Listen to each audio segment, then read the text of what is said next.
جابر رضی اللہ عنہ سے اس سند سے بھی مروی ہے کہ رسول اللہ صلی اللہ علیہ وسلم نے فرمایا، بندے اور کفر کے درمیان فرق کرنے والی چیز نماز کا چھوڑ دینا ہے۔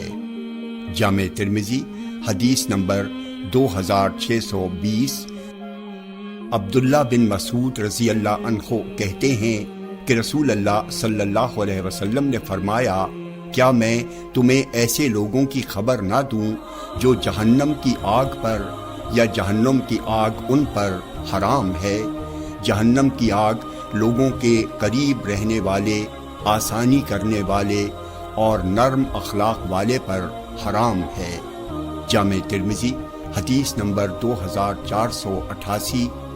حضرت ابو ہریرہ رضی اللہ تعالیٰ عنہ سے روایت ہے، کہا رسول اللہ صلی اللہ علیہ وسلم نے فرمایا، اللہ تعالیٰ قیامت کے دن فرمائے گا، میرے جلال کی بنا پر ایک دوسرے سے محبت کرنے والے کہاں ہیں؟ آج میں انہیں اپنے سائے میں رکھوں گا، آج کے دن جب میرے سائے کے سوا اور کوئی سایہ نہیں۔ صحیح مسلم حدیث نمبر 6548۔ حضرت ایاز بن حماد رضی اللہ تعالیٰ عنہ بیان کرتے ہیں، رسول اللہ صلی اللہ علیہ وسلم نے فرمایا، اہل جنت 3 قسم کے ہیں: منصف، خیرات کرنے والا اور نیکی کرنے کی توفیق سے نوازا گیا بادشاہ، دوسرا ہر رشتہ دار سے خصوصاً ہر مسلمان سے عموماً مہربانی اور نرم دلی کے جذبات رکھنے والا شخص، اور تیسرا عیالدار جو کہ حرام چیزوں اور سوال کرنے سے اجتناب کرتا ہے۔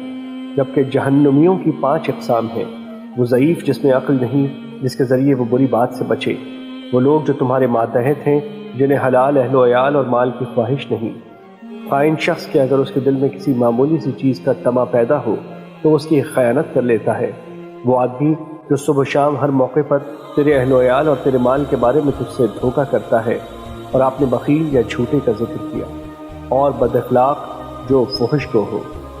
مشکات المصابیح حدیث نمبر 4960۔